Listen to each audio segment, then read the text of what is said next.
On peut y aller.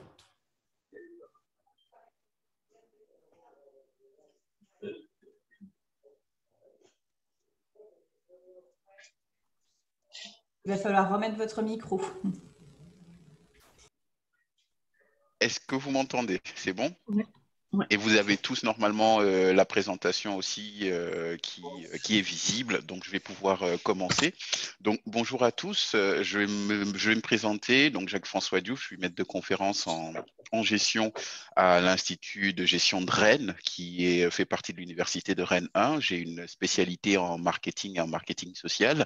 Ma thèse en fait a été effectuée sous la supervision de Karine Galopel-Morvan, qui est une experte du marketing du tabac entre 2013 et 2017 sur la thématique plutôt du marketing de l'alcool, mais étant donné que j'ai travaillé sous la direction de Karine, il y a pas mal en fait de ressemblances entre les pratiques des industriels du tabac et de l'alcool qui font qu'elle m'a demandé de la remplacer aujourd'hui afin de pouvoir vous présenter ces quelques slides. Donc le but pour moi, ce sera un peu d'essayer de poser durant cette présentation les actualités et les nouveaux enjeux liés aux pratiques marketing des industriels afin que vous puissiez voir quelle forme ça prend et puis la subtilité parfois des pratiques marketing et de manière à lorsqu'on fait de la prévention, que l'on soit peut-être conscient du degré de détail dans lequel on doit peut-être adresser les choses.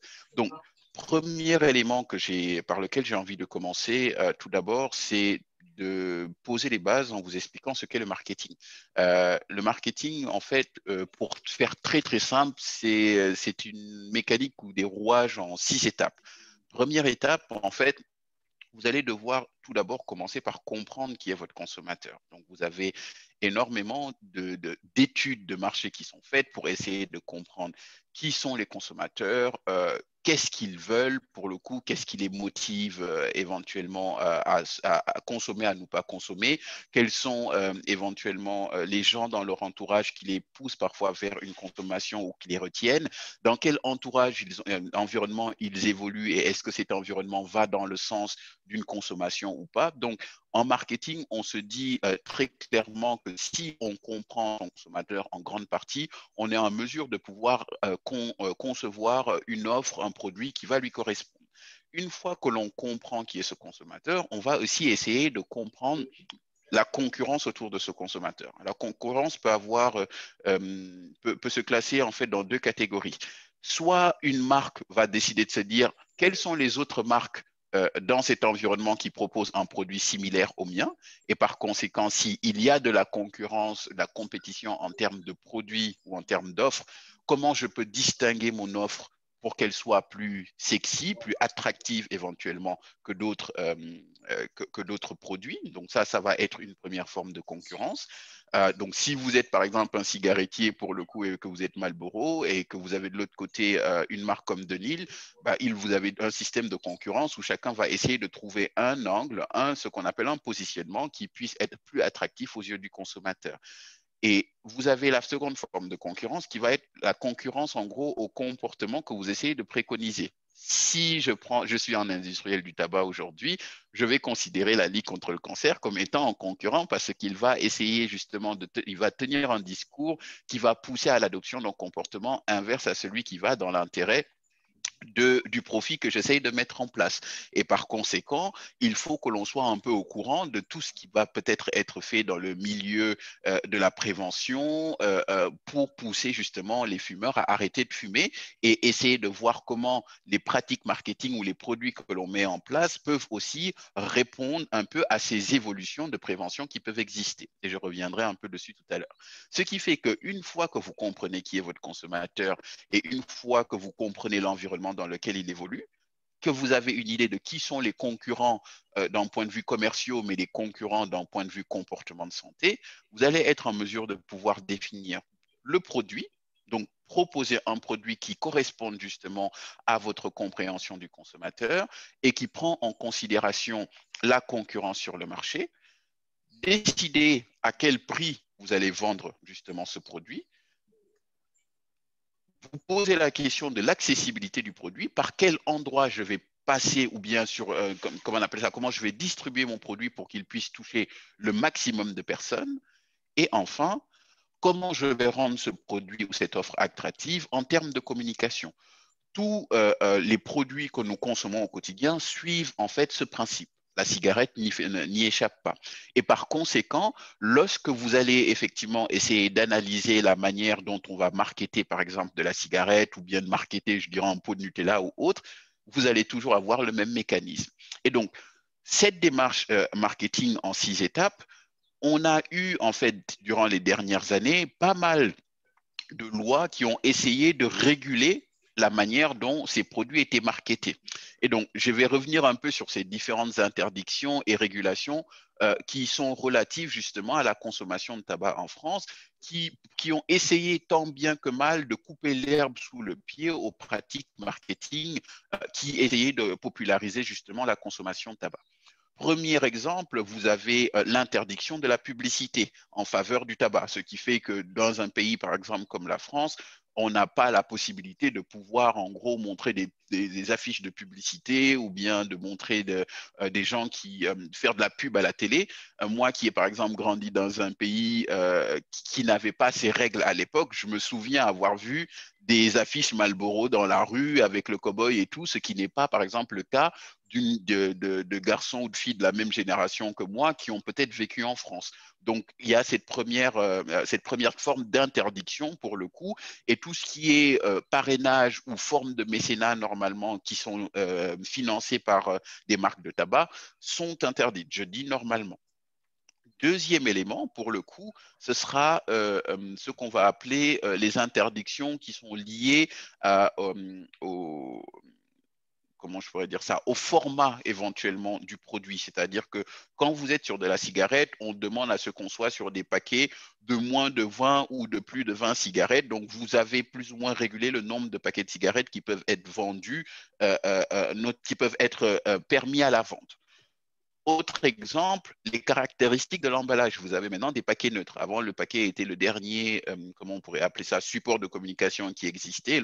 Les gens n'avaient plus la possibilité de faire de la publicité à la télé ou bien d'avoir des affiches publicitaires ou de faire des parrainages, bah, vous alliez dans un bureau de tabac, vous regardiez les paquets de cigarettes. C'était le dernier contact que le client allait avoir éventuellement avec la marque. Et c'était le dernier moment où vous pouviez le convaincre éventuellement en client indécis du fait que votre produit était le bon ou pas. Et donc, ce paquet a finalement été neutralisé dans des pays comme la France et pas mal d'autres, uniformisé de manière à justement ne plus pouvoir attirer certains consommateurs, notamment des jeunes consommateurs, vers ce type de produit. La composition du tabac est un autre aspect qui est régulé. Donc, tout ce qui est, par exemple, arômes, additifs divers sont régulés afin de s'assurer que ces produits mentholés à la fraise, etc., qui avaient tendance à être mis en place pour attirer les jeunes publics, soient plus ou bien régulés. On les interdit dorénavant, mais sous, comme on appelle ça, un dispositif bien précis que je préciserai tout à l'heure, qui est aussi une forme d'innovation qu'on a retirée à l'industrie. Et enfin, l'autre requête ou bien l'autre demande de la part des autorités à l'égard des industriels, c'est cette notion de transparence des industriels concernant leurs activités. Et donc, il y a une communication annuelle en direction des autorités publiques qui doit être faite par les industriels pour expliquer comment ils font du lobbying, comment ils investissent éventuellement leur argent, quelles sont les actions qu'ils ont tendance à mener sur un territoire bien précis, afin qu'on ait un peu une idée de ce qui se fait et ce qui a pu peut-être être fait pendant des années, notamment les années 50-60 par les industriels, ne puisse plus se faire sans qu'on soit au courant effectivement de la portée que ça peut avoir pour le grand public. Donc, quand vous regardez toutes ces interdictions, vous vous dites, bah, normalement, c'est bien bétonné, les mailles du filet sont peut-être assez strictes, ils ne peuvent pas passer au travers.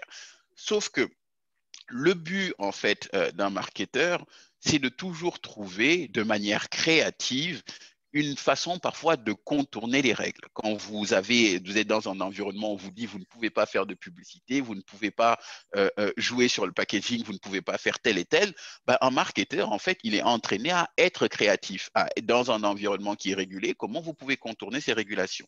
Et donc, je vais vous montrer des approches marketing qui ont été mises en place par les industriels du tabac ces dernières années, qui ont visé effectivement à contourner autant que possible certaines des régulations que je vous ai présentées.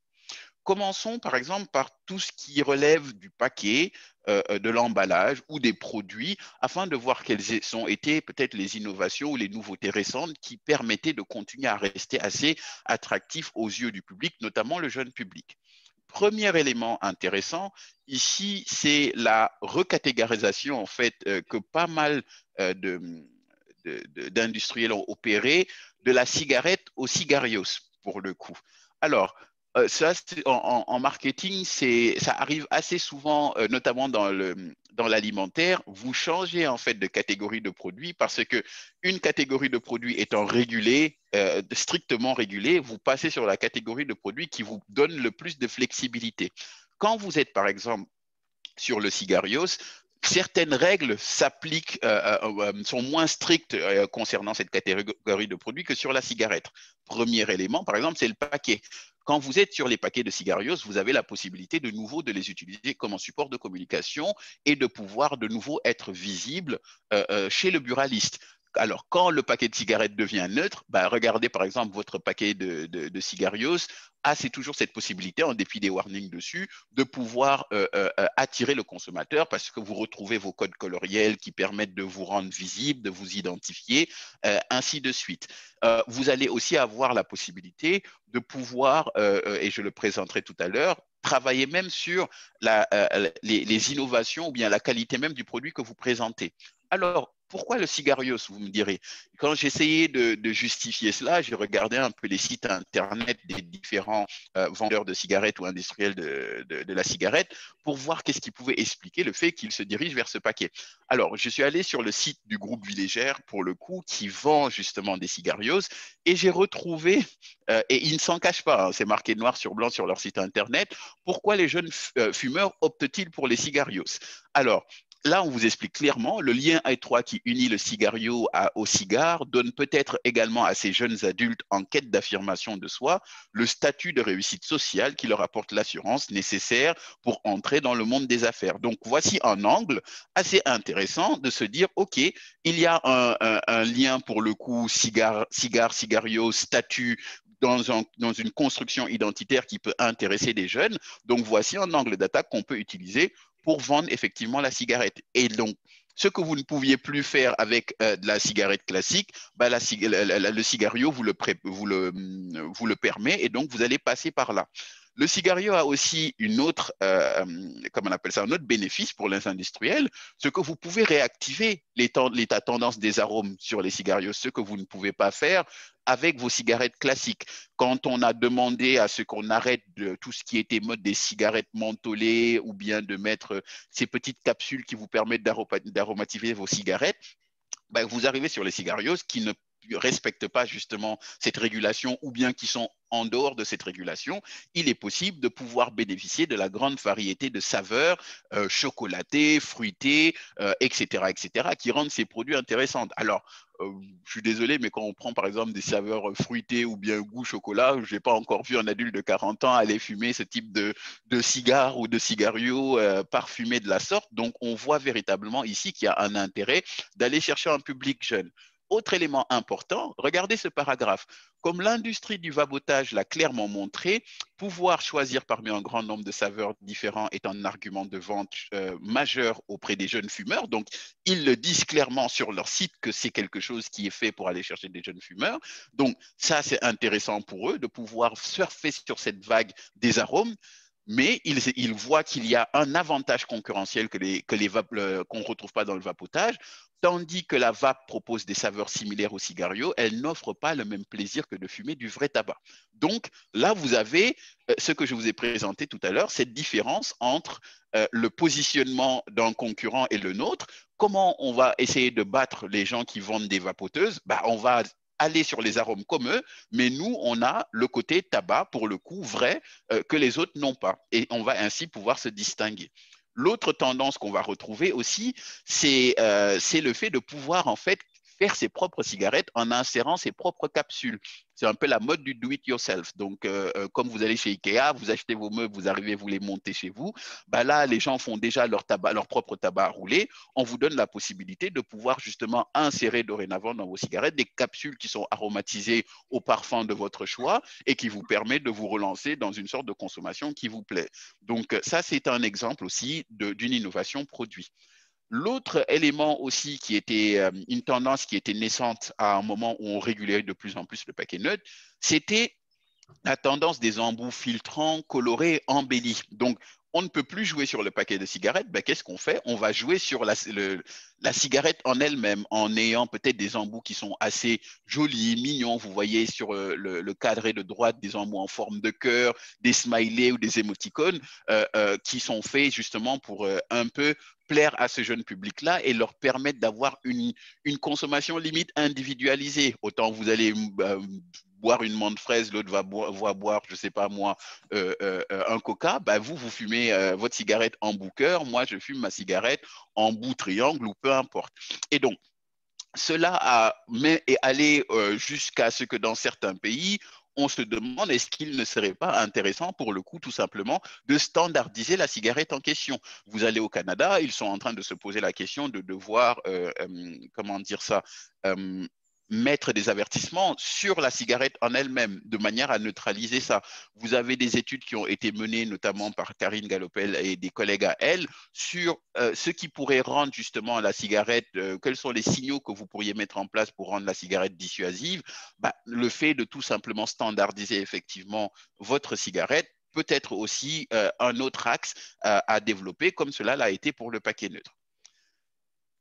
Une autre tendance aussi assez intéressante, on parlait de vapotage tout à l'heure, ce sont les e-cigarettes. Alors, avec les e-cigarettes, il y a quelque chose qui est, vous avez pas mal, je pense, d'industriels ou certains industriels qui ont investi également dans ce nouveau marché, qui est une autre forme d'innovation, parce qu'on sait que les gens essayent effectivement de trouver parfois des alternatives à la cigarette. Donc, si c'est un marché, on ne peut pas ne pas y aller. Regardez sur ces e-cigarettes, par exemple, quand vous prenez des marques comme Fuse ou bien des marques comme Cigartronic, donc chaque forme de cigarette essaye d'avoir sa version électronique. Regardez le discours qu'ils vont emprunter. J'ai trouvé une petite capture d'écran ici. On vous parle d'e-pod, d'e-pen, de e-tank mini. Alors, si vous êtes quelqu'un qui a pas mal de produits Apple chez lui, vous retrouvez des codes et puis des appellations qui vous rappellent ces produits tech-là. Donc, on va parler d'iPod, on va parler d'iPad, etc., etc. Donc, c'est un public qui comprend tout de suite un peu ce langage et qui comprend que c'est des produits un peu jeunes, modernes, qu'on va essayer d'adresser à eux. Donc, là également, à travers cette vague, en gros, des e-cigarettes, on essaye de voir comment on peut, à travers parfois les formats les formats en gros des e-cigarettes, essayer d'aller chercher ce public jeune et de les intéresser un peu plus à ces produits-là, d'autant que certains d'entre eux, d'ailleurs, ont tendance à rentrer parfois dans la consommation du tabac via ces e-cigarettes. Vous avez le tabac à chauffer, qui est une autre alternative justement à la cigarette, qui permet en gros de chauffer du tabac électroniquement pour le coup. Alors, ce qui est très intéressant avec cette question du tabac à chauffer, c'est que cette innovation a été développée dans le cadre, en gros, d'une volonté de mettre en place des alternatives moins nocives qui vont remplacer la cigarette. Quand vous êtes une industrie qui sait que votre produit, ce qu'on appelle en marketing un peu le produit vache à lait qui vous rapporte le plus en termes de cash, est sur le point de disparaître, il faut que vous prépariez la suite. Donc, vous ne pouvez pas continuer à miser sur un produit si ce produit, il n'a pas d'avenir. Il faut que vous puissiez penser à la suite. Et donc, des marques comme Philip Morris, par exemple, pour le coup, à travers des fondations dans lesquelles ils sont actifs, telles que Smoke Free World, alors ce qui est assez marrant quand on voyait des cigarettiers travailler dans des fondations où ils essayent se départir de leur vache à lait, pour le coup. On retrouve ce discours, en gros, de la part des dirigeants de Philip Morris qui vous disent que avec le tabac à chauffer, les quantités de composés toxiques et potentiellement toxiques sont réduites de 90 à 95% par rapport à la cigarette classique. Sauf qu'il n'y a aucune preuve de cela. Ça n'a pas été prouvé. Et pour le coup, ils utilisent comme argument commercial des éléments scientifiques qu'ils ne sont pas en mesure de prouver. Et donc, comme ils savent que dans les piliers de la prévention, qu'est-ce qu'on retrouve? On retrouve en gros trois éléments. Soit vous arrêtez de fumer, soit pour le coup, quand ce n'est pas arrêter de fumer ou essayer de réduire sa consommation, c'est trouver une alternative à la cigarette. L'alternative justement à la cigarette étant le troisième pilier de santé et de prévention, ils vont développer un produit qui va répondre effectivement à cet acte-là et dire, bah, vous voulez arrêter de fumer, on va vous aider à arrêter de fumer en vous proposant une alternative, sauf que l'argument commercial utilisé pour vendre ce produit n'est pas du tout prouvé. Et donc là, pour le coup, c'est assez dangereux. Et cette tactique, justement, concernant l'alternative d'un produit moins nocif, devrait vous rappeler quelque chose, la cigarette light.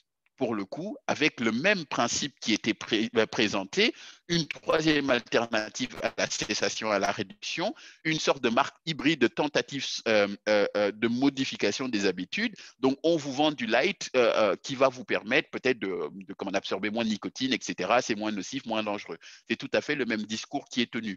Et vous aviez ce docteur d'ailleurs qui disait la question de savoir si telles cigarettes sont vraiment moins dommageables pour la santé n'importe pas. Si vous le présentez comme tel, c'est limite tout ce qui compte parce que les gens sont déjà motivés par l'idée de moins fumer et donc vous avez une offre qui va répondre à cette demande. Donc, deuxième élément, vous avez le levier prix pour le coup que je vous avais présenté tout à l'heure. Alors, moi, automatiquement, n'étant pas un expert en plus comme Karine, je me suis dit, bah, le prix, c'est réglé. C'est en France, pour le coup, c'est tout simplement l'État qui va dicter le prix de vente de ces produits. Bah, je reviens sur mes petits exemples avec le cigarios de tout à l'heure. Bah, votre cigarios coûte moins cher, par exemple, que la cigarette. Regarde cette citation que l'on retrouve ici. Pour le jeune fumeur qui souhaite apprécier un tabac de qualité à un coût raisonnable, donc cette notion de coût est aussi affichée par une marque comme VDG, bah, on va proposer une alternative qui coûte moins cher et sur lesquelles on peut être encore plus fun avec des arômes, avec pour le coup des paquets nettement plus attractifs. Et donc, pas mal de jeunes, du fait d'un budget restreint, seront peut-être attirés par cette option-là pour la simple et bonne raison que ça permet aussi de pouvoir continuer à fumer. Quand vous passez sur les e-cigarettes, là vous êtes sur le site de Fuse pour le coup, Vuse pardon, qui a pas mal de systèmes d'abonnement qui vous permet de faire des économies quand vous achetez vos e-liquides. Vous avez des promotions aussi sur des packs qui ramènent cette notion en gros de promotion prix que l'on retrouve sur d'autres produits dans pas mal d'autres secteurs. Donc ça prouve effectivement bien qu'on a la possibilité de continuer à aller chercher ces publics sur un argument économique, pour le coup, en présentant une offre de meilleur prix avec une qualité qui est égale par ailleurs. En termes de promotion, quelles sont les nouvelles formes de publicité qui existent? Donc, premier élément, c'est la présence de la cigarette encore dans la plupart des films et puis des séries télé qui sont consommées par les jeunes. La Truth Initiative Campaign avait mené une enquête il n'y a pas longtemps qui montrait que quasiment 90% des shows télé qui s'adressent à des 15-24 ans bah, ont tendance à montrer cet acte de fumer assez régulièrement, donc qui est assez normal pour le coup à leurs yeux. Vous allez avoir également une présence sur les réseaux sociaux qui est devenue l'autre forme de communication pour ces industriels. Comment ils fonctionnent dessus? Ces industriels du tabac vont s'adresser directement aux internautes via les réseaux sociaux. Quand ils ne s'adressent pas directement aux internautes via les réseaux sociaux, ils vont créer des partenariats avec des individus relais qui vont être des influenceurs, comme vous en avez en pagaille sur TikTok, Instagram, etc., etc. Et donc, qui vont justement, sous le principe d'accord certains, pousser ces gens à créer du contenu digital faisant la promotion de la cigarette ou de produits liés à la cigarette pour justement aller en faire la promotion auprès des internautes. Et par conséquent, ces internautes se retrouvent à la fois sous les projecteurs ou bien sous les feux de messages venant des industriels, venant pour le coup des influenceurs, mais comme avec les influenceurs, c'est fait de manière tellement discrète et subtile qu'on a l'impression que c'est un message organique qui n'est pas rémunéré, bah, on se dit ça a nettement plus de poids pour le coup. Et au sein même de ces internautes, il y a le message qui va circuler de nouveau. Donc, l'internaute en lui-même devient un ambassadeur de marque qui va faire de la promotion pour les industriels lorsqu'il aura reçu ce message de la première fois de la part soit de l'industrie lui-même, soit des influenceurs, par exemple.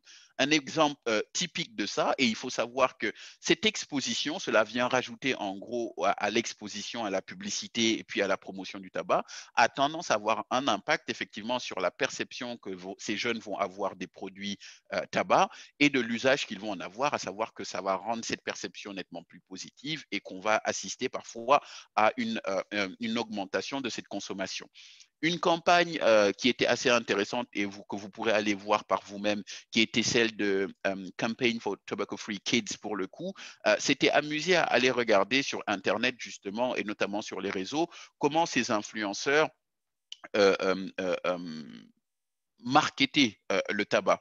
Et ce qu'ils avaient réalisé pour le coup à travers cette campagne, c'est que l'approche des industriels était simple. Ils allaient chercher des individus qui avaient des comptes Instagram, des comptes TikTok d'un certain âge. Donc, ils essayaient de les prendre aussi jeunes que possible, afin que quand vous êtes en réseau social, vous avez tendance à suivre des gens qui ont les mêmes centres d'intérêt, le même âge que vous. Donc, on les prend aussi jeunes que possible, avec un nombre de followers aussi important que possible, et on va leur demander, pour le coup, de présenter la cigarette sur certains angles, de fumer assez régulièrement, d'avoir des posts qui vont présenter la cigarette de manière assez positive et essayer justement, en échange bien entendu d'une rémunération, de booster autant que possible justement l'image de ces produits.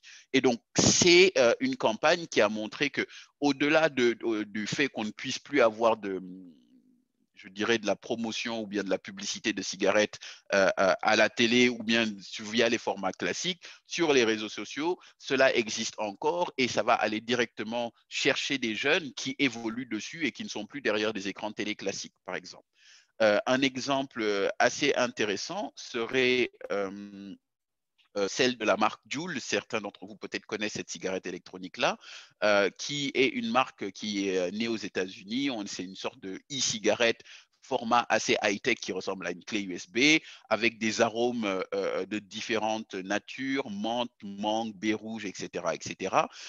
Aux USA, il faut savoir que le contenu nicotinique de ce produit est très élevé et peut entraîner une dépendance rapide par conséquent. Et il a eu beaucoup de succès auprès des jeunes mineurs américains.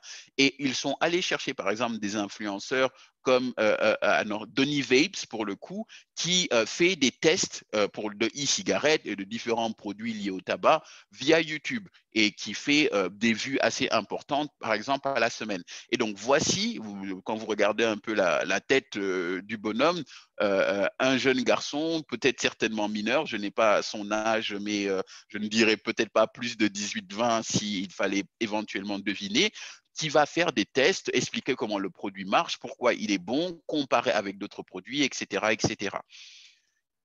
Et enfin, on arrive sur une autre forme de communication qui est l'angle de la RSE. Tout à l'heure, je vous donnais l'exemple du tabac à chauffer qui était présenté comme une alternative pour le coup plus saine à la cigarette classique. Il faut savoir que c'est un angle de communication. La RSE, c'est ce qu'on appelle la responsabilité sociale des entreprises. Aujourd'hui, les entreprises considèrent qu'elles doivent avoir, c'est même pas qu'elles considèrent, on considère qu'elles ont une responsabilité à l'égard des citoyens en termes comment on appelle ça, de la société et à l'égard de l'environnement également. Donc, c'est devenu parfois aussi un angle marketing de montrer à travers ces produits qu'on est responsable, qu'on prend en considération l'impact de nos produits sur les citoyens ou bien sur l'environnement dans lequel ils évoluent. Et par conséquent, quand on vous reprenez cet exemple du tabac à chauffer, le discours qu'ils essayent de tenir, c'est on prend soin de vous, on pense à votre santé, on vous offre des alternatives saines et c'est aussi une manière de se racheter une image, de se racheter un certain crédit quand on va aller créer des fondations du style Smoke Free World ou bien qu'on va demander à avoir une place à la table des discussions liées à la manière dont la prévention doit se faire dans certains pays. C'est ce que les industriels essayent aussi de faire à travers cet angle un peu RSE. Mais est-ce que c'est crédible? J'aurais tendance à vous dire non. Quand vous regardez la manière dont ces marques continuent de vendre du tabac dans le reste du monde, en Afrique, en Asie, vous voyez véritablement que si en Europe et dans les pays occidentalisés, les pays occidentaux, pardon, le fait de partir sur cette tendance des produits peut-être un peu plus sains, un peu moins nocifs, c'est une tendance marketing. Ils ne le font pas en Afrique, ils ne le font pas en Asie. Pourquoi pas? Et donc, on voit qu'il y a un défaut de crédibilité dans cette action ou dans ce positionnement un peu santé de leur part. Et enfin, en termes d'accessibilité, je conclurai par là, on peut se dire, bah, au final, vu qu'il y a une interdiction de vente aux mineurs pour le coup, toutes ces différentes technologies ou bien toutes ces différentes innovations que je vous ai présentées, bah, ce n'est pas grave, les jeunes n'y auront jamais accès. Dernière enquête à date, je pense, qui avait été menée, et ça avait été publié dans le Parisien aux alentours de 2019, je pense, ce chiffre montrait que la vente de tabac aux mineurs n'était effectivement toujours pas respecté. 94% des fumeurs âgés de 17 ans se fournissent sans difficulté chez les buralistes. La plupart des innovations que je vous ai montrées s'adressent à ces cibles. Par conséquent, vous avez beau mettre en place une interdiction de vente aux mineurs, si elle n'est pas respectée ou qu'on ne la renforce pas, ces jeunes ont tout à fait la possibilité d'avoir accès à toutes les différentes innovations que je vous ai présentées. Et donc, c'est un cercle qui est vicieusement complet, si je puis le présenter ainsi, parce qu'on se rend compte qu'on continue de mettre en place pas mal d'actions marketing qui rendent le produit attractif, qui poussent ces jeunes chez les buralistes, qui assez régulièrement, selon cette enquête, leur donnent accès justement à ces innovations-là.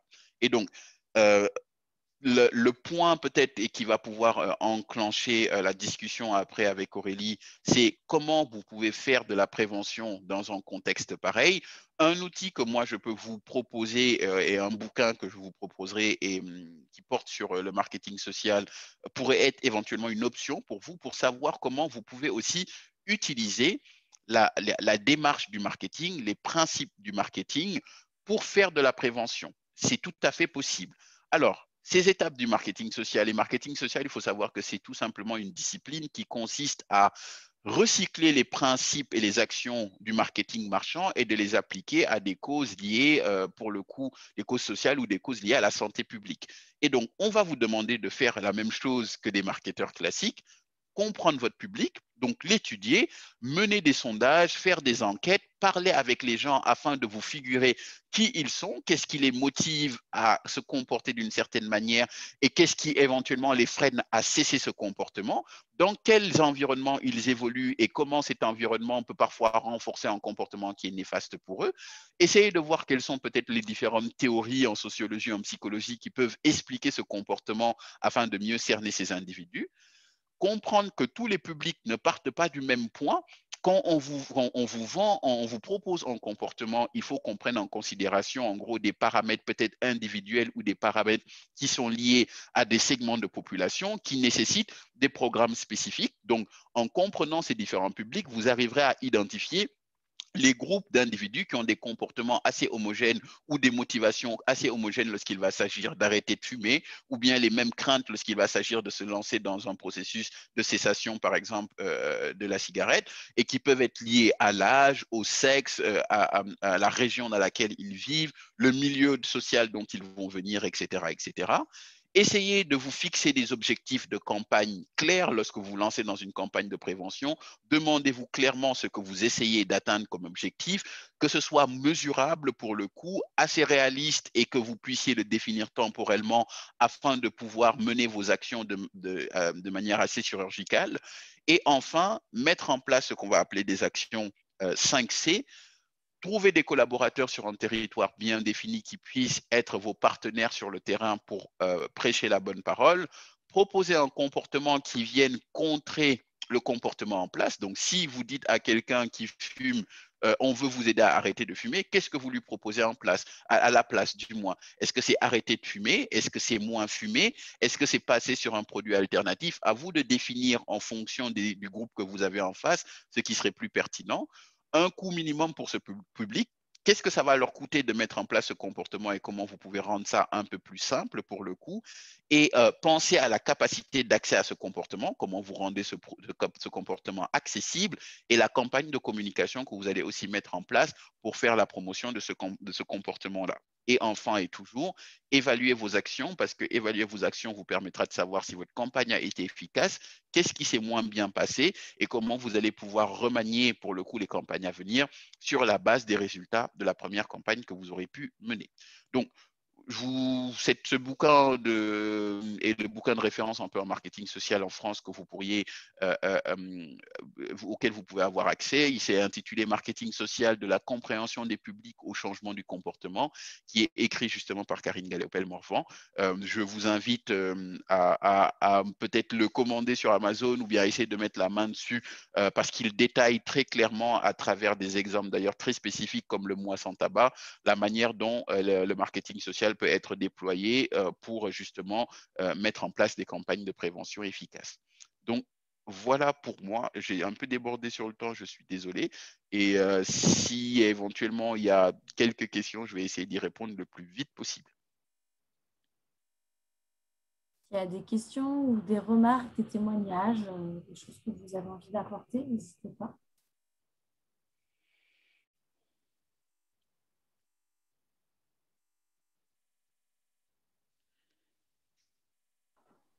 Merci Jacques-François, j'ai trouvé ça fort intéressant. Et en plus, par rapport à, comme je le disais tout à l'heure, je connaissais Karine, il y a encore des nouvelles techniques. C'est assez impressionnant quand même cette capacité qu'a l'industrie à toujours rebondir et à trouver de nouvelles idées pour récupérer des clients, quoi. Ça, moi, ça m'impressionne. Quelque part, c'est un exemple de marketing. Alors, exemple pour une mauvaise cause, mais par contre, en termes de marketing, c'est vrai que c'est assez impressionnant quand même. Ils sont très, très forts quand même. Après, je pense que ce qu'il faut parfois comprendre, c'est qu'ils sont formés à ça. C'est quand vous allez en école de commerce, quand vous faites un master en marketing, c'est ça qu'on vous apprend à faire. Donc, au final, peu importe le secteur où vous irez, cette capacité à pouvoir générer des idées, c'est toujours ce qu'on attendra d'eux. Donc, il ne faut jamais être surpris du fait que leurs approches ne cesseront d'évoluer parce que les publics évoluent aussi. Si vous n'évoluez pas, vos publics vous laissent derrière. Et donc, il faut avancer, progresser avec les jeunes. Et le problème en plus avec le tabac, c'est que ceux qui consomment vos produits ont tendance à mourir soit de cancer, soit d'autres choses. Donc, naturellement, vous êtes obligé de renouveler ces publics et qui sont de plus en plus jeunes et d'adapter le discours. Et or, souvent, alors en face, les règles ou bien les régulations ne sont pas mises à jour aussi souvent automatiquement et par conséquent, on se retrouve avec un lance-pierre dans une bataille où les gens ont des bazookas ou il y a des trucs. C'est pas terrible, quoi. Donc, et c'est intéressant, je pense, pour vous, mais à la fois même parfois pour les jeunes, d'être conscients de ça, de voir en gros quelles sont les choses qui sont mises en place pour les pousser à consommer, parce que cette prise de conscience a parfois tendance à leur pousser à prendre de la perspective, à mettre un peu plus de perspective dans leur rapport aux produits en question. Moi, j'ai une question complémentaire. C'est est-ce que, par rapport à l'alcool, quels sont notamment les traits communs majeurs de ce marketing de l'industrie alcoolière et que nous, on pourrait déployer en matière de marketing social et de promotion de la prévention? Avec les alcooliers, c'est quasi pareil, c'est-à-dire que ce que vous reprenez comment on appelle ça, les 4 P du départ, le produit, le prix, la promotion et la place. vous allez dans le marketing de l'alcool, on va par exemple travailler sur le packaging, travailler sur les arômes pour le coup. Donc, surtout si on est sur des publics jeunes qui n'ont pas l'habitude de boire des produits au goût aussi particulier, on va essayer de les rendre aussi sucrés que possible, aussi colorés que possible, aussi fun que possible avec des noms assez marrants. Ça, c'est ce qui va se faire. En termes de promotion, on va aussi passer via les réseaux avec des influenceurs pour pousser certains types de produits. J'ai tendance à dire qu'il y a une grosse similitude dans les approches marketing entre les cigarettiers et les alcooliers quand on s'adresse au public jeune notamment pour le coup. D'autant, et encore avec les alcooliers, ils ont peut-être plus de facilité parce que je trouve que les règles liées à la promotion du tabac sont peut-être encore plus strictes que ce n'est le cas avec l'alcool où ils ont la possibilité de pouvoir peut-être contourner les règles un peu plus facilement parfois. Donc, ils sont nettement plus innovants, je trouve. Regardez là, la dernière nouveauté en termes de produits, c'est ce qu'on appelle des hard seltzers. Je ne sais pas si vous connaissez, ce sont ces eaux pétillantes, alcoolisées, aromatisées. Quand vous les regardez, vous vous dites, alors moi, je suis tombé dessus, je pensais vraiment que c'était de l'eau pétillante. Il a fallu que je mette que je goûte un peu pour me rendre compte, tiens, mais il y a quelque chose dedans. Et je retourne, je vois qu'il y avait de l'alcool. Donc là, on a une catégorisation des produits aussi qui rend un peu confus le consommateur qui ne sait pas comment les regarder. Donc, c'est pas mal d'approches de cette sorte qui ont tendance aussi à permettre à ces marques de rester compétitifs en dépit de lois comme la loi E20 qui les régule en France. Et donc, pour vous répondre, si vous devez aussi essayer de mettre en place des campagnes de prévention liées à l'alcool, en utilisant du marketing social, c'est pareil. Il faut que vous décortiquiez ce marketing des alcooliers pour voir les différentes innovations que ça prend et savoir qu'est-ce que vous proposez comme comportement derrière. Alors, pour la cigarette, j'ai tendance à dire que c'est assez simple parce que le message est assez clair quand on vous dit fumer tue. Voilà. Avec l'alcool, c'est nettement plus délicat. Est-ce que vous dites aux gens de ne pas boire du tout? Est-ce que vous dites aux gens de boire moins ou bien de boire différemment? Ce n'est pas forcément parfois aussi simple à marketer. La tendance qu'on a trouvée un peu et qu'on retrouve d'ailleurs dans pas mal de pays anglo-saxons, vous avez dû en entendre parler, c'est cette période sans alcool, le mois sans alcool qui est January Dry, par exemple, où vous avez maintenant pas mal d'applications qui proposent à des gens de reprendre le dessus sur leur consommation d'alcool et de tester une période, en gros, sans alcool, afin de voir quels bénéfices ils en tirent d'un point de vue santé, mentalement, psychologiquement, etc., etc. Et ça, je pense que c'est un peu la réplique du mois sans tabac version alcool qui peut montrer à certaines personnes les bénéfices qu'ils retrouvent, le goût à la vie qu'ils peuvent retrouver quand on a tendance à ressortir l'alcool, donc moins de gueule de bois, peut-être plus d'argent de côté parce qu'on arrête de payer des verres pour les collègues et que la carte de crédit finit par chauffer quand on est un peu bourré et qu'on s'en rend plus compte, etc., etc. Mais il faut pouvoir rentrer ça dans une thématique un peu plus globale ou un comportement un peu plus global.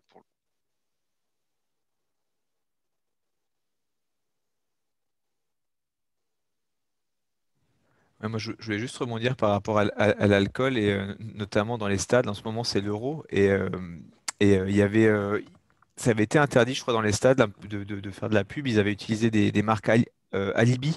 Oui.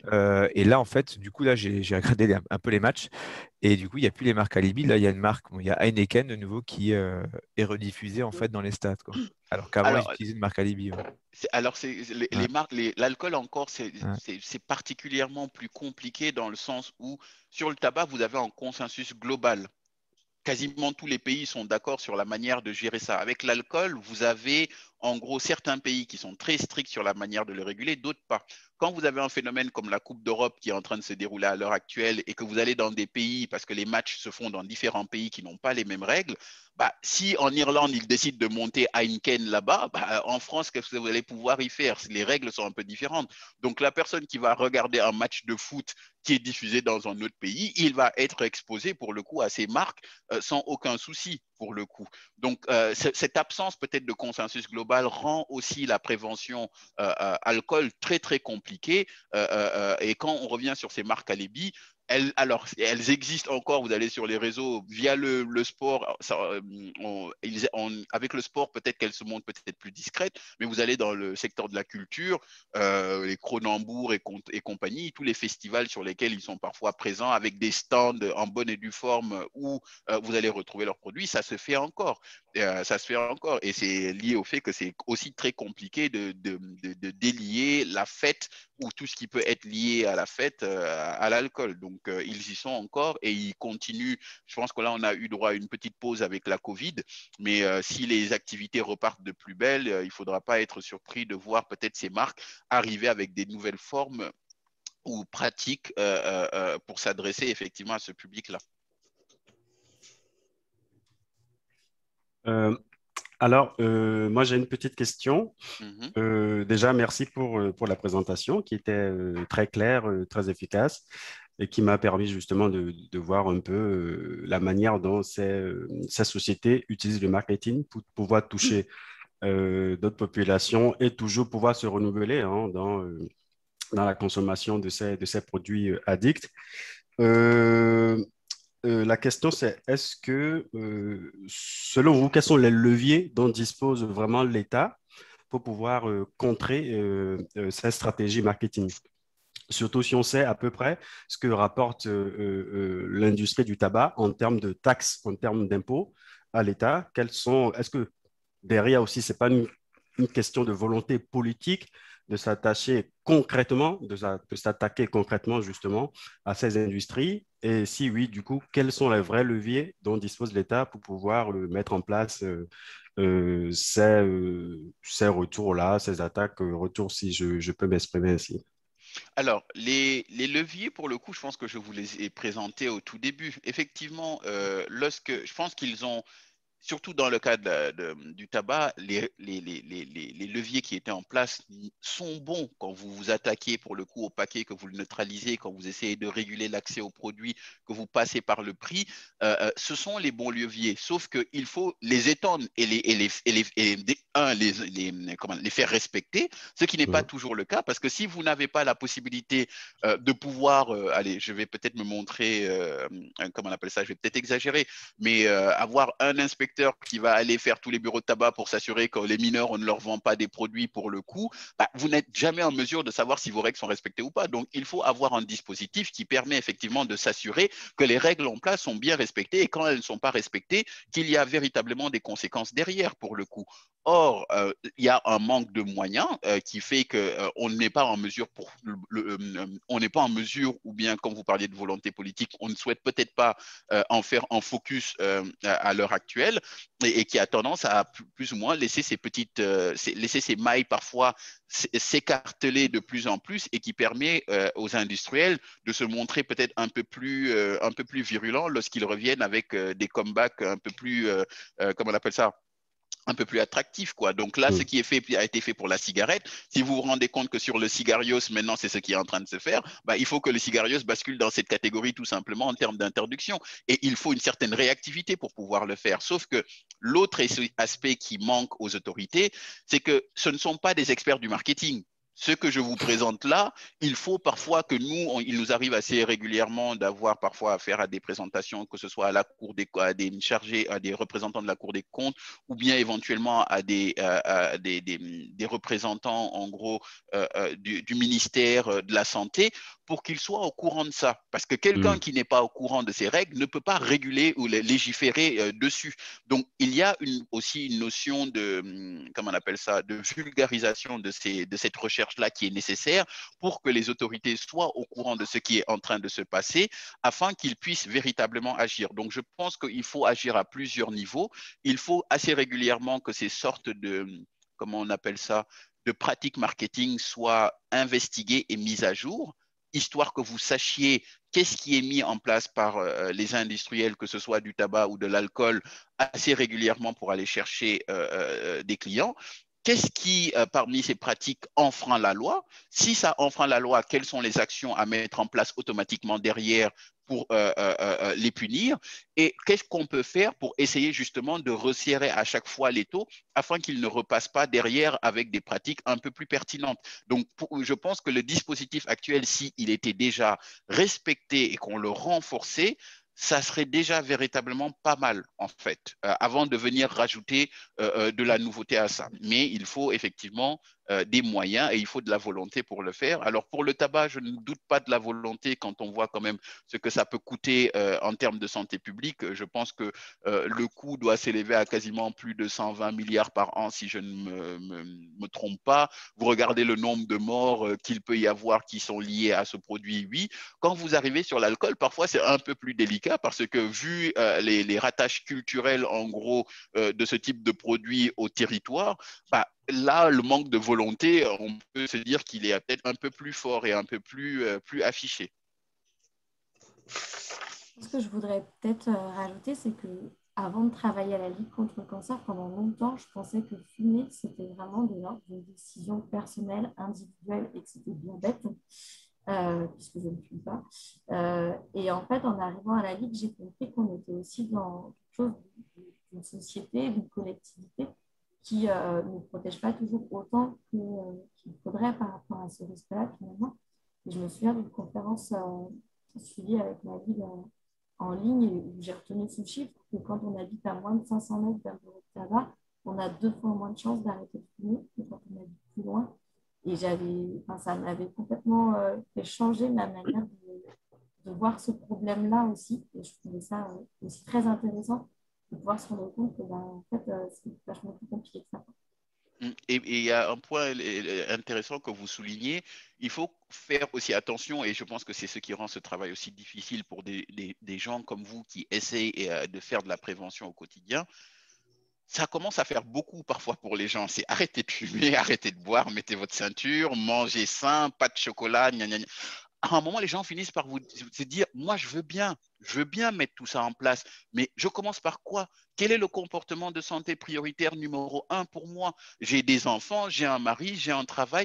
À quel moment, en gros, on laisse souffler? Et donc, il y a parfois peut-être aussi un phénomène de stress qui peut être lié au fait d'avoir des injonctions répétitives et puis de plus en plus nombreuses qui viennent appesantir un peu votre quotidien, où les gens finissent par se dire « Ouh là là, qu'est-ce que je vais faire ?» Alors, encore sur la cigarette, on peut se poser, on se dit c'est assez clair, même si pour certains, ça reste quand même un moyen d'évacuer le stress, et si vous leur enlevez ça, vous les mettez dans une situation aussi, comment on appelle ça, de précarité psychologique d'une certaine nature qu'il faut prendre en considération. Mais quand vous allez sur d'autres produits, voilà, vous allez sur d'autres produits qui sont, pour lesquels c'est moins clair, là, tout de suite, les gens pensent que vous êtes en train de venir les enquiquiner, quoi. Et ils ne sont pas réceptifs du tout. Donc, l'étude de la concurrence, c'est aussi ça.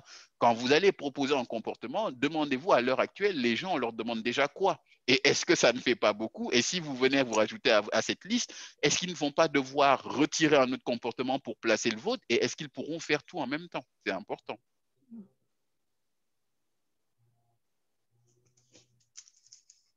Merci. Je propose de passer à la deuxième partie avec la présentation par Aurélie de comment la Ligue essaye d'agir sur ces thèmes-là. Et puis, on pourra avoir à nouveau un temps de conversation à la fin.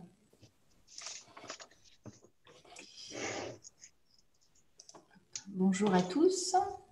Alors, ce que je vous propose sur ma partie, donc moi je suis Aurélie Bichon, responsable prévention au comité de Loire-Atlantique de la Ligue contre le cancer. Je vous propose de rebondir pour faire suite à ce qui vient d'être dit sur le résultat d'une enquête menée par la Ligue contre le cancer sur tabac et cinéma. Et puis ensuite, en deuxième partie, de vous parler des actions concrètes de terrain menées par la Ligue contre le cancer sur notre département et au niveau national. Donc, cette étude menée donc, depuis 2005 sur la présence en fait, de tabac dans le cinéma français, elle nous a permis en fait, de montrer justement une des stratégies du marketing des cigarettiers qui outrepasse un peu la loi E20 et donc a trouvé en fait, une façon détournée de faire de la publicité et de placer des produits. Donc, le résultat de cette étude, je vous propose un petit film assez rapide qui va nous permettre en fait d'échanger en fait sur les résultats de cette étude.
Donc voilà pour ce petit film résumé de l'étude.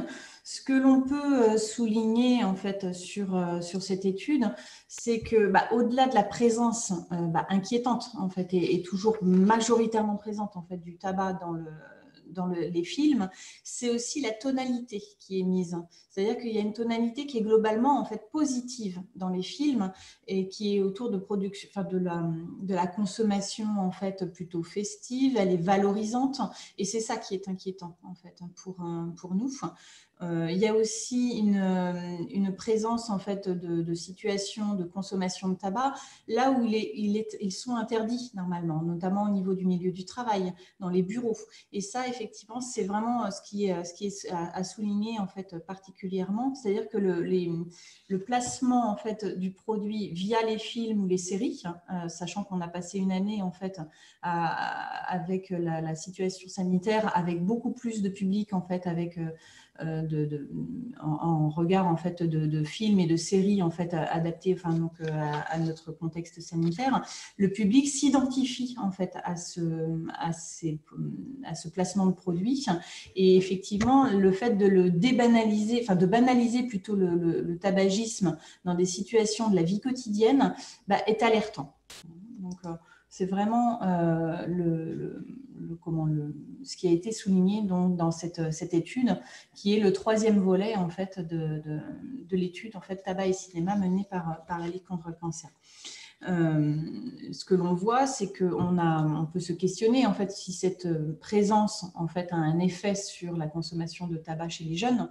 Et il y a de nombreuses études qui ont permis en fait, de démontrer que plus les adolescents en fait, voient des personnages fumer à l'écran, plus ils sont enclins en fait, à fumer eux-mêmes.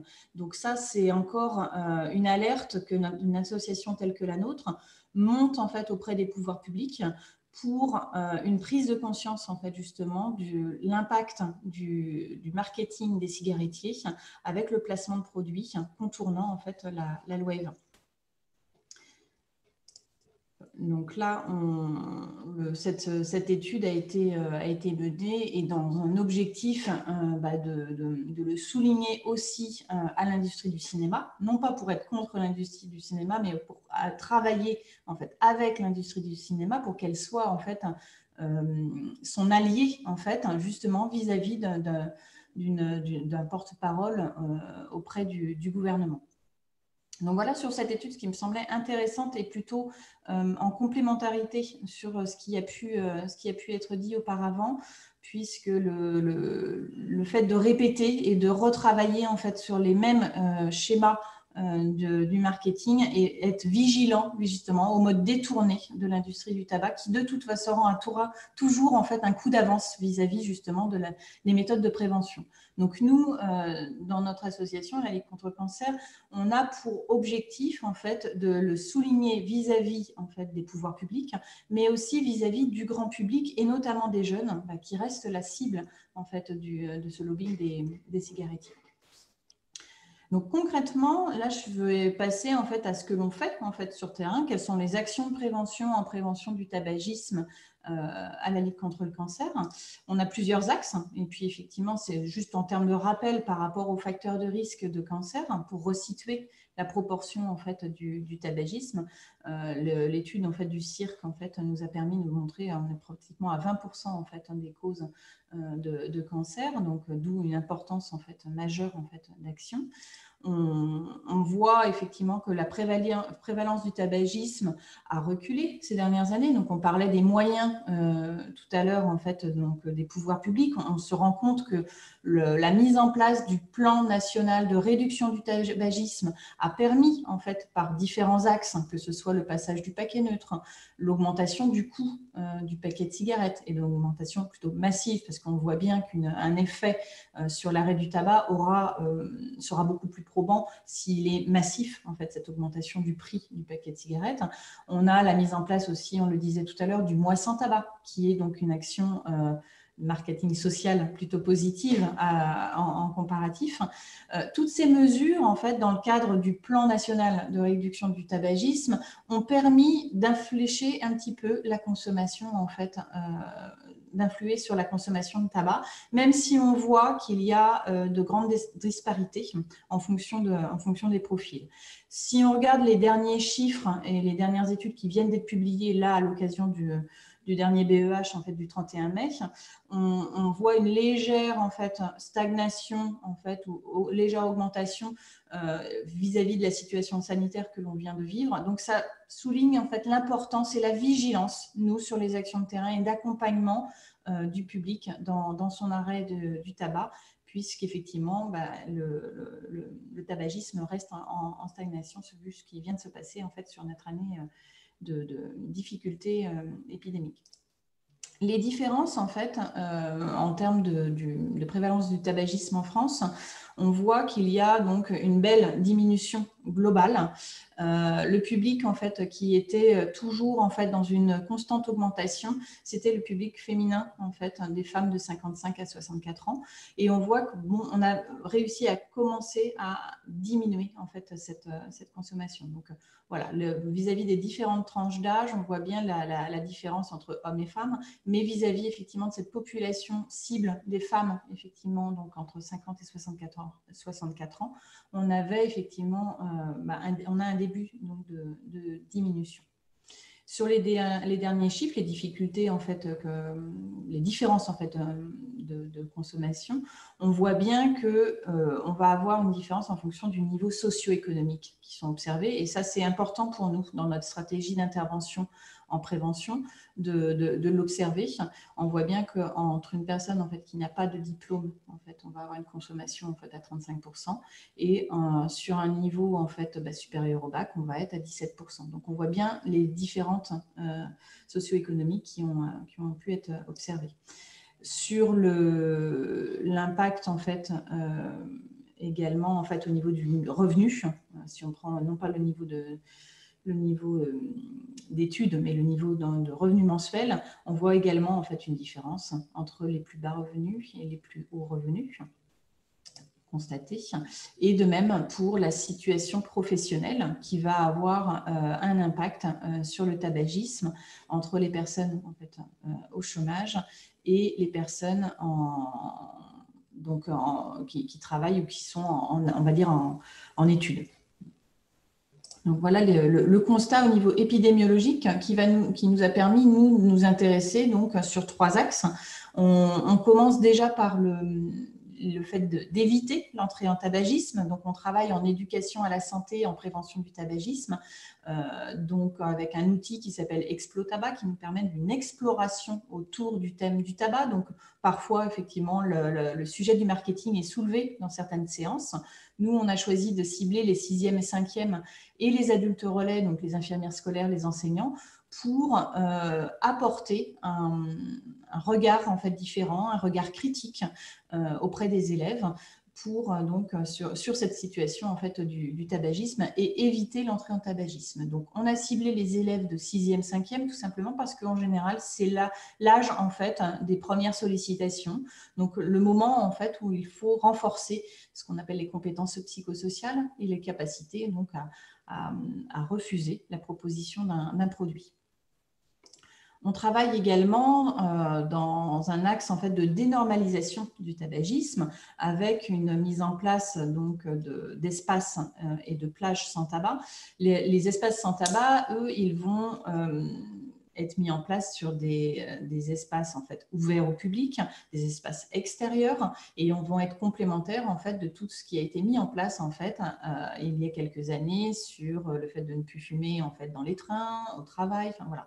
Cette dénormalisation avec la Ligue contre le cancer, avec la mise en place d'espaces sans tabac extérieurs, elle a pour objectif de protéger les jeunes générations. Si on va cibler des lieux où il y a un public familial, donc ça peut être devant les écoles, ça peut être sur certains parcs, un agrandissement autour des aires de jeu qui elles-mêmes normalement sont déjà labellisées, mais on se rend bien compte en fait en travail avec les municipalités que quand on souligne en fait ce décret de 2015 sur les aires de jeu pour enfants qui sont déjà normalement labellisées sans tabac, il y a besoin d'un rappel un peu à la loi. Donc on travaille avec les municipalités autour donc, de la dénormalisation en proximité avec les habitants et les agents en fait, des municipalités pour mettre en place des espaces comme ceci.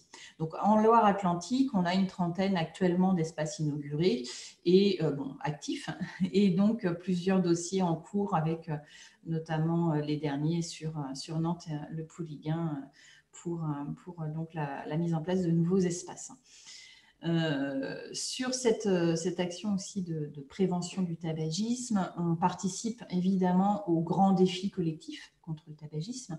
On parlait du mois sans tabac. Il faut savoir que la Ligue contre le cancer a été depuis son début un partenaire national du mois sans tabac et a contribué notamment à la réalisation du kit qui est envoyé à l'occasion du mois de novembre où on décide d'arrêter de fumer en fait, de manière collective dans un certain challenge ensemble en fait, d'arrêter de fumer pendant un mois. On a contribué effectivement à la Ligue contre le cancer à la réalisation de ce kit qui va accompagner le public, qui va trouver donc des trucs et astuces, des messages de soutien en fait, au quotidien. Ce mois sans tabac, qui arrive maintenant à un certain nombre d'éditions, on voit qu'il y a en fait une augmentation du nombre d'arrêts au-delà en fait, d'un mois. Si on arrive à arrêter pendant le mois sans tabac, ou pendant un mois en tout cas consécutif, on a 5 fois plus de chances d'arrêter de fumer définitivement. Donc, on renforce en fait cette mobilisation autour de l'arrêt du tabac à l'occasion ces grands mouvements collectifs, tout comme la journée mondiale sans tabac qui vient de passer là au 31 mai, qui est toujours un moment en fait de rappel pour se tester, en fait, hein, s'auto-tester sur son comportement vis-à-vis du tabagisme, savoir effectivement est-ce que l'on est en capacité ou pas de s'arrêter de fumer, même sur une journée, sur une semaine, sur un mois. C'est vraiment le défi que l'on lance à l'occasion de ces temps forts et qui permet en fait de voir effectivement l'impact de ce produit en termes addictifs et de voir effectivement que on ne peut pas toujours tout maîtriser et ça nécessite parfois l'accompagnement en fait de tiers.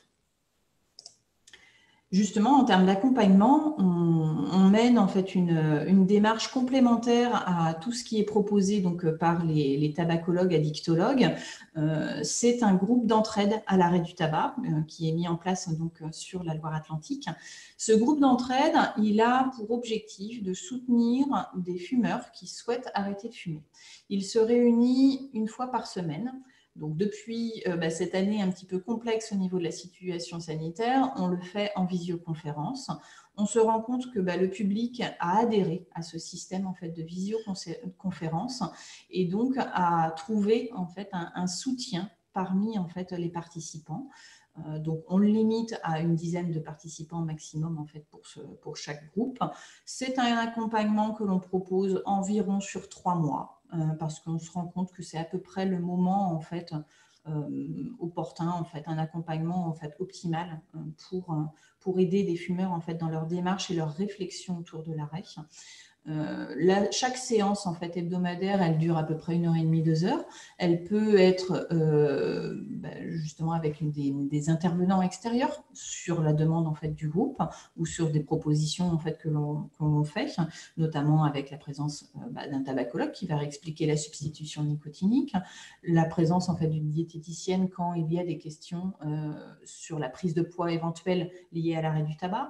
On a aussi un intervenant en sophrologie qui va pouvoir nous parler en fait de la gestion du stress. Voilà, on a vraiment en fait des propositions au sein de ce groupe qui va être vraiment dans un objectif de donner les moyens de franchir le pas en fait à l'arrêt du tabac. Il est animé volontairement par 2 ex-fumeurs non professionnels de santé puisqu'on n'a pas pour vocation de remplacer ce qui existe. On est beaucoup plus en fait dans quelque chose de complémentaire et parfois d'ailleurs les personnes reviennent vers une démarche en fait de droit commun et vers une démarche en fait d'un accompagnement par tabacologue vers qui on réoriente. Donc là actuellement ce groupe il se réunit en visioconférence et c'est d'ailleurs un choix que l'on va maintenir face à cette expérimentation un petit peu forcée dans le contexte sanitaire actuel. On va perdurer en fait en visioconférence.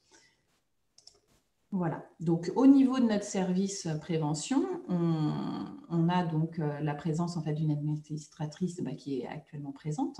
On est 3 salariés. On accueille systématiquement un volontaire en service civique par période de 8 mois et on est actuellement d'ailleurs en recherche pour la rentrée prochaine. À partir de septembre, en fait, on va accueillir un nouveau volontaire en service civique. Donc, vous pouvez en parler autour de vous parce qu'effectivement, les volontaires en service civique, c'est-à-dire à partir de 18 ans et moins de 25 ans, parfois les jeunes en fait, peuvent nous accompagner sur des actions de prévention. Et nous avons également une équipe de bénévoles que l'on cherche toujours à étoffer. Donc, je passe la parole à Florence à ce sujet. Et oui, parce que beaucoup des actions sont menées directement par les bénévoles sur le terrain. Donc, sur le thème du tabagisme en particulier, puisque c'est le thème qui nous anime ce matin, il y a donc les interventions Expo Tabac dans les collèges que Aurélie a présenté un peu plus tôt sont menées par 2 bénévoles formés et tutorés au début pour pouvoir être à l'aise et je dirais même compétentes sur ces animations-là. Quand on n'a pas de bénévoles, les salariés peuvent y aller et être en soutien, mais ça peut tout à fait se faire par des bénévoles en autonomie, de même que les stands de sensibilisation lors des inaugurations des espaces sans tabac. L'objectif, quand on labellise des espaces sans tabac avec les municipalités, c'est bien d'aller à la rencontre des habitants pour expliquer la démarche et qu'elles sont comprises. Il y a aussi les stands de sensibilisation lors du mois sans tabac, donc au mois de novembre, qui peuvent être menés par les bénévoles qui vont présenter les outils, le type dont Aurélie a parlé, discuter avec les personnes, etc. Et donc, on a dit l'animation du groupe d'entraide à l'arrêt du tabac. Déjà, ça fait pas mal d'actions et de possibilités d'investissement pour des bénévoles. Et puis, il y a tous les autres thèmes de la prévention qu'on ne va pas développer davantage ici. Mais sachez-le, il existe les stands de prévention solaire en été, en règle générale. Donc là, ça va arriver. L'organisation d'un défi scolaire de création artistique. Alors là, on est moins sur des interventions pour du public, mais plus sur des missions un peu administratives de suivi des inscriptions, de relations avec les écoles qui se sont inscrites auprès de nous. Donc ça, c'est toute l'année de septembre à juin. La création d'outils, parce que pour aller à la rencontre de la population, pour discuter avec les personnes, pour justement pas être dans ce qu'on a discuté un petit peu tout à l'heure, des messages de prévention qui seraient plus culpabilisants et stressants pour les personnes, et bien rentrer dans une discussion, essayer de parler du changement du comportement. On a besoin de passer par des outils pour ça qui permettent d'entrer en discussion. Et on a besoin, nous aussi, comme les industriels du tabac, de se renouveler, de s'adapter tout le temps à la population. Et puis, des centres de sensibilisation pour parler de dépistage organisé, particulièrement du cancer du sein et du cancer colorectal.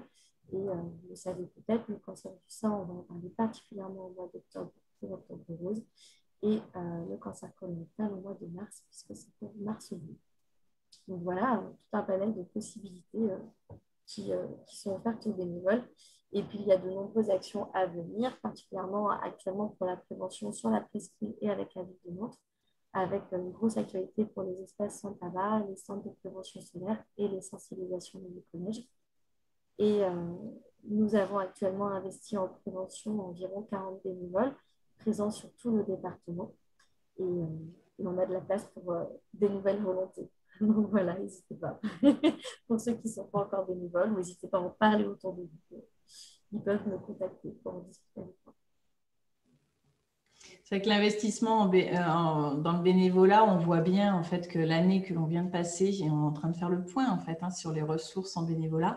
Le bénévolat a évolué, il est beaucoup plus ponctuel, il est beaucoup plus restreint en termes de temps. Donc on a besoin de démultiplier en fait nos ressources. Et donc on accompagne en fait en tutorat, comme le disait Florence, en fait les bénévoles.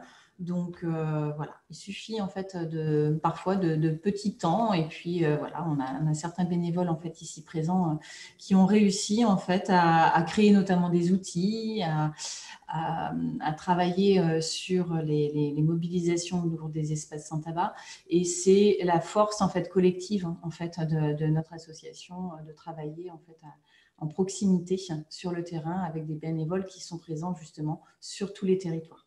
Donc, on recherche activement en fait, les bénévoles pour soutenir en fait, ces grandes causes.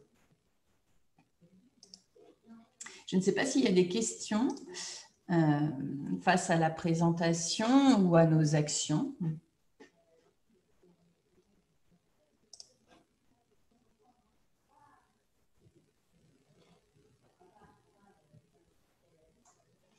Je ne vois pas de questions.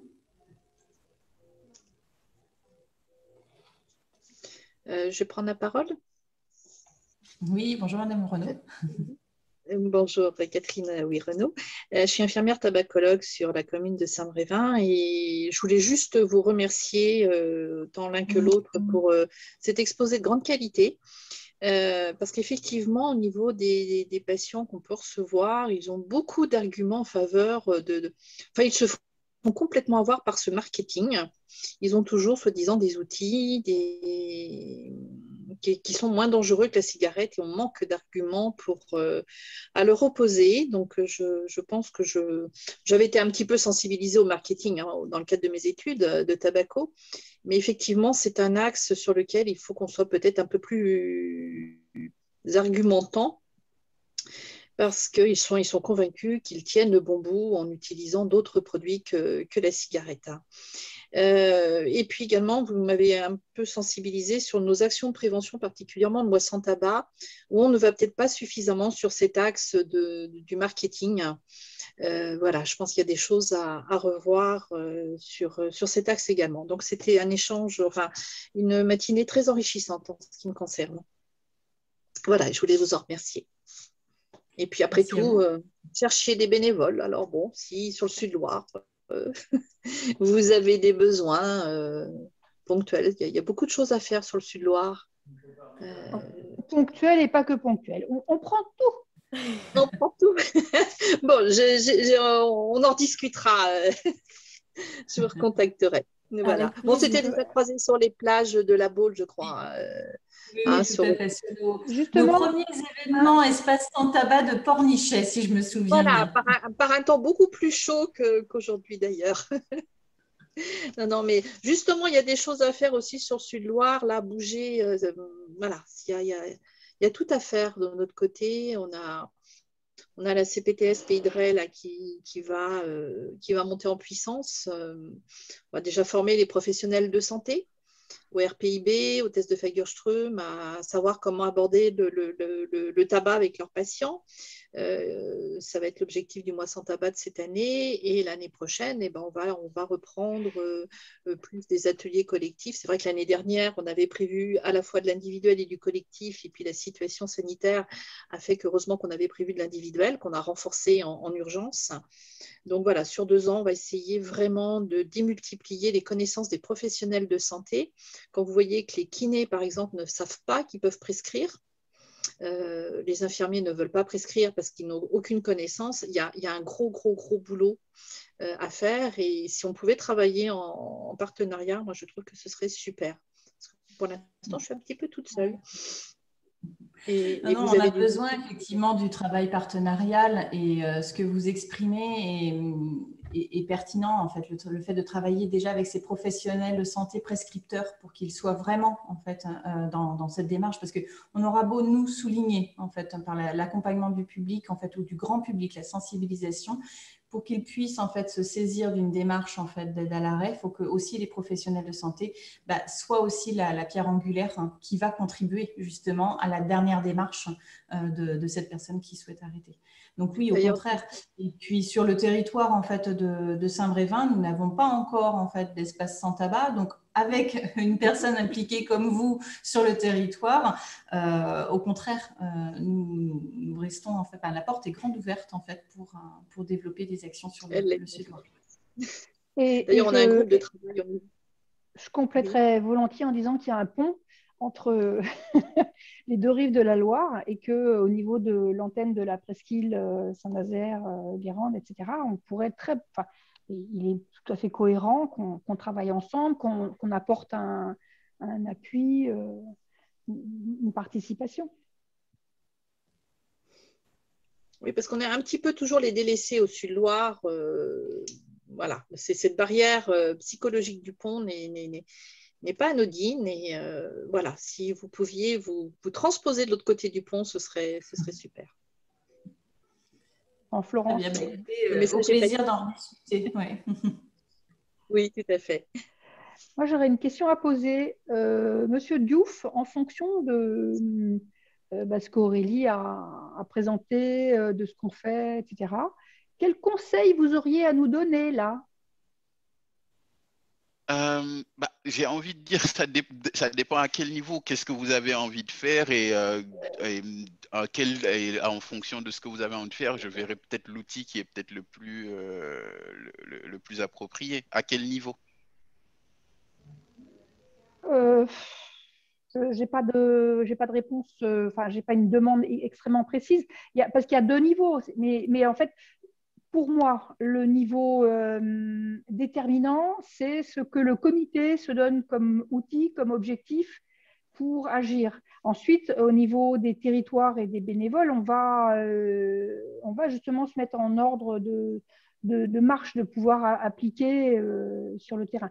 Donc, je ne sais pas, Aurélie, ce que tu en penses, mais c'est plus qu'est-ce que le comité, qu'est-ce qu'on pourrait choisir comme axe qu'on n'a pas choisi jusqu'à présent, et en priorisant, bien sûr, puisqu'on ne peut pas tout faire. Si on part en fait pour moi sur la base tout simplement des étapes du marketing social que je vous ai présenté tout à l'heure, je pense qu'il faut il faut avoir peut-être une idée, il faut vous fixer peut-être des objectifs clairs, de savoir quel est le comportement sur lequel vous décidez un peu de partir, qu'est-ce que vous préconisez. Parce que je pense que parfois aussi, en fonction des publics, bien identifier les publics auxquels on s'adresse, et à chaque public, quel est le discours effectivement qu'on va lui tenir qui est peut-être plus en adéquation avec sa situation. Donc, à un moment, vous parliez des bénévoles. Même pour recruter des bénévoles, par exemple, il faut savoir en gros quel discours on met en place, qu'est-ce qu'il faut leur proposer, les étudier un peu. Tout le monde ne se lance pas dans le bénévolat pour les mêmes raisons. Pour le coup, tout le monde n'a pas les mêmes, comment on appelle ça, aptitudes, dispositions, disponibilités. Et donc, parfois, même dans le recrutement de bénévoles, en arrivant à bien, alors en marketing, c'est ce qu'on appelle segmenter et cibler, c'est-à-dire essayer de trouver des groupes d'individus qui se présentent une certaine homogénéité en termes de comportement, en termes de motivation ou autre. Vous arrivez à savoir ce que vous pouvez proposer comme action, ce que vous pouvez proposer comme, on appelle ça, moyen d'action qui puisse véritablement les interpeller et les mobiliser pour le coup. Et ça vous économise aussi en termes d'énergie parce que vous ne vous éparpillez pas trop. Donc, je pense que parfois, c'est une notion peut-être de mieux cibler en gros les publics sur la base peut-être de points qu'ils ont en commun vous permet de savoir ce que vous pouvez éventuellement mettre en place comme ce que je pourrais appeler comme plan d'action, quoi, et d'avoir une idée claire de, OK, voici en gros votre situation, voici le comportement alternatif qu'on vous propose, qui est un comportement de santé que vous pouvez appliquer, et voici comment on va vous aider éventuellement à l'appliquer, et vous essayez de le décliner de la manière peut-être la plus claire et la plus simple possible pour le coup. Mais je pense que la difficulté parfois avec la prévention, et c'est pas seulement dans le tabac, on le retrouve un peu partout, je pense que c'est qu'on n'a pas encore cette optique de bien d'identifier ces publics et d'appliquer à chaque public peut-être une règle ou bien une action vraiment spécifique pour le coup. Et on a tendance peut-être à vouloir tout présenter un peu la palette des options possibles et on finit peut-être parfois par perdre les gens parce qu'ils ne s'y retrouvent pas. Ils se disent, mais et moi, on n'individualise peut-être pas assez les choses pour eux. Et donc, si on arrive à mieux étudier les gens à qui on s'adresse et qu'on arrive à se dire, bah, dans ce groupe, on note peut-être 3, 4 sous-groupes qui présentent comment on appelle ça, certaines caractéristiques homogènes, ben, on va s'adresser à eux avec un plan d'action bien spécifique pour le coup. Et là, je pense que ça peut peut-être aider à être un peu plus efficace et d'avoir plus de marge de manœuvre dans sa manière d'aborder le terrain. Je ne sais pas si ça répond peut-être à votre question ou pas forcément. Je dirais que ça répond à notre question, mais ça nous laisse quand même encore assez démunis sur la capacité à aller, alors déjà, repérer les sous-groupes du public spécifique, on va dire, hein, et puis à pouvoir proposer des interventions. On va y réfléchir. Ce que vous pouvez aussi faire, c'est d'étudier les interventions que vous avez faites jusque-là et voir qu'est-ce qui a marché, ce qui n'a pas marché. Donc, je pense que ça, c'est peut-être un point de départ. Si vous arrivez à vous figurer ce que vous souhaitiez faire et quel est en gros le différentiel entre votre volonté de départ et ce que vous avez réussi à faire, identifiez éventuellement quels sont les points d'amélioration ou les petits blocages et d'essayer de comprendre pourquoi ça a bloqué. Je pense que si vous partez effectivement de ces interventions-là et des insuffisances ou bien des blocages que vous avez rencontrés, vous pouvez à partir de là peut-être aller réinterroger les gens avec qui vous avez été en contact pour savoir qu'est-ce qui n'a pas marché, qu'est-ce qu'ils ont apprécié, qu'est-ce qu'ils ont moins apprécié éventuellement, qu'est-ce qu'ils auraient souhaité de plus. Et là, ça vous donnerait des pistes, je pense, ces types d'entretiens ou ces études, ça vous donne peut-être des tendances ou des pistes en gros d'amélioration que vous pouvez ensuite essayer de décliner en des programmes pour le coup. Ça peut être une piste de départ. Je trouve aussi... intéressant. Pardon. Vas-y, Aurélie. Oui. Je trouve intéressant en fait votre conseil et je vous en remercie parce qu'effectivement on voit bien que la prévention a évolué en fait énormément en fait à la lutte contre le cancer depuis. Enfin moi ça fait 11 ans que je suis en fait au comité. Les interventions ponctuelles non intégrées en fait dans un territoire sans être communiquées justement sur ces relais. Eh bien c'était en fait ce que l'on faisait il y a une dizaine d'années.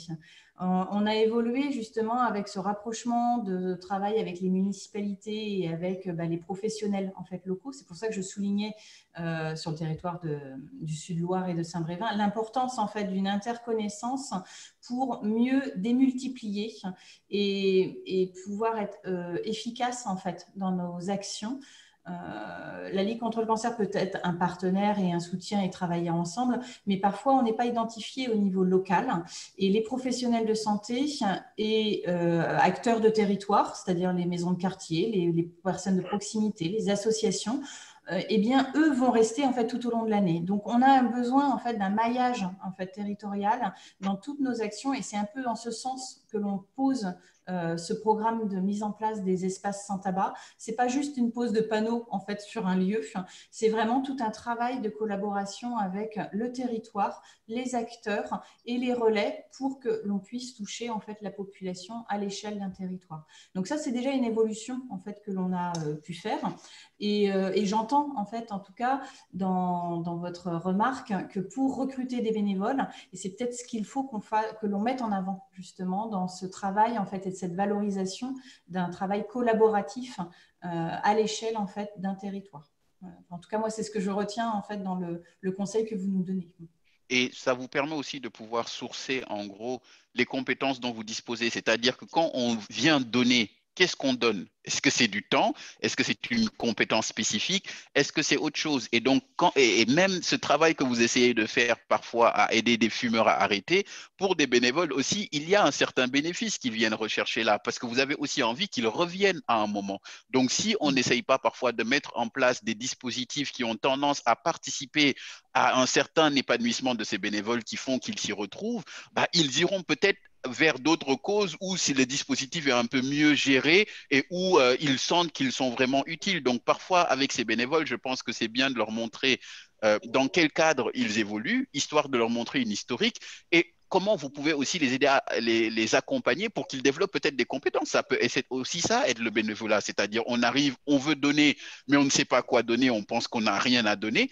On peut apprendre aussi. Et donc, ça peut être une autre manière de pouvoir rendre justement ce bénévolat attractif pour certaines personnes qui vont venir, comme dans une pépinière, un peu se former à différentes choses et se dire, tiens, j'y suis, je donne, mais je reçois également. Donc, je pense qu'il y a cette notion qui peut aussi être intéressante d'identifier véritablement, en gros, quels sont ces facteurs un peu motivationnels et d'essayer de voir, OK, qu'est-ce que nous, on peut également leur apporter en retour de ce qu'ils vont bien pouvoir nous donner et de comment vous créez des interactions, comme vous dites, qui font que entre bénévoles, entre acteurs du terrain, on puisse apprendre les uns des autres, effectivement, des pratiques qu'on peut avoir. Et les retours d'expérience, je pense que c'est toujours une bonne chose.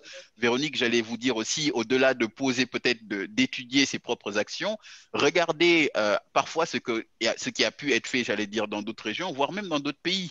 Parfois, il y a des campagnes qui sont très réussies. Vous allez en Nouvelle-Zélande, vous allez en Australie, où ils font des choses, je trouve, parfois très créatives, assez intéressantes. Et vous dites, dans quelle mesure je peux éventuellement répliquer ça chez nous? Donc, voir est-ce qu'ils ont peut-être des régulations qu'on n'a pas et qu'on pourrait éventuellement, on peut pousser un peu de lobbying pour les faire. Est-ce qu'ils ont pensé à des idées qu'on n'a pas, etc., etc. Et les réseaux sociaux sont aussi là. Allez peut-être parler directement à ces personnes qui ont peut-être envie d'arrêter et qui ont parfois des idées de ce qui est du produit ou des actions à mener qui pourraient aussi vous nourrir parce que c'est très difficile pour vous année après année de s'asseoir et de se dire qu'est-ce qu'on va pouvoir présenter ou proposer de nouveau. Peut-être aller poser aussi la question à ces personnes-là qui sont concernées par ce comportement en question afin de voir comment ils ont envie d'être accompagnés et dans la mesure du possible, comment vous pouvez transformer en gros ces retours-là en des actions concrètes pour le coup. Je pense que ça peut vous énergiser aussi d'une certaine manière et rafraîchir peut-être un peu la machine en termes de propositions d'idées.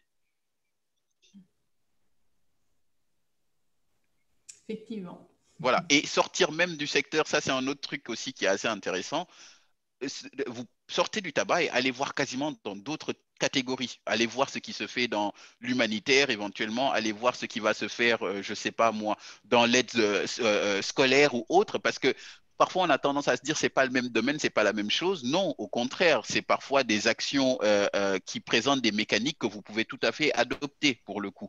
Donc, à un moment, j'étais assez surpris quand j'avais vu la manière dont dans l'Église catholique essayait de recruter des bénévoles et essayait de remettre en avant le caritatif. Ils se sont lancés dans une campagne très, très moderne, effectivement, pour pouvoir le faire. Et ils ont réussi à aller chercher un public, pour le coup, assez jeune cette fois-ci pour arriver à le faire. Je me suis dit, s'il y a bien un endroit où on ne s'attendrait pas à ce qu'ils fassent preuve de tant d'innovation, c'était de leur part. Mais pas mal de diocèses ont essayé de le faire en mettant en place maintenant des applications, pour le coup, qui permettent effectivement de faciliter, en gros, ce recrutement de bénévoles. Donc, moi, je pense que parfois aussi, sortir un peu de ce qu'on fait pour aller voir ailleurs, ça permet de revenir avec des idées peut-être un peu plus intéressantes et un peu plus fraîches.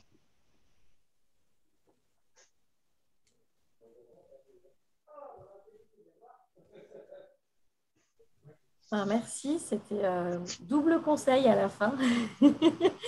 Donc, on va pouvoir, on a du pain sur la planche. Merci beaucoup, Jacques-François. S'il n'y a pas d'autres interventions de dernière minute, je pense que nous allons pouvoir aller vivre notre vie de vendredi.